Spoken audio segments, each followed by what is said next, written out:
اے نبی میرا پیغام سنا دو، اے میرے بندو جو ایمان لائے ہو اپنے پروردگار سے ڈرو۔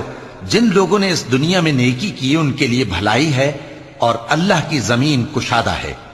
جو صبر کرنے والے ہیں ان کو بے حساب ثواب ملے گا۔ کہہ دو کہ مجھ سے ارشاد ہوا ہے کہ اللہ کی عبادت کو خالص کر کے اس کی بندگی کروں، اور یہ بھی ارشاد ہوا ہے کہ سب سے پہلے میں فرما بردار بن جاؤں۔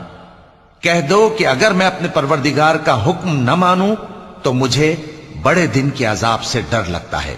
کہہ دو کہ میں اپنے دین کو شرک سے خالص کر کے اللہ ہی کی عبادت کرتا ہوں، اب تم اس کے سوا جس کی چاہو پرستش کرو۔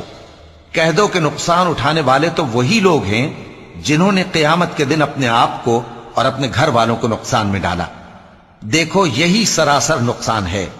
ان کے اوپر آگ کے سائبان ہوں گے اور نیچے اسی کے فرش ہوں گے۔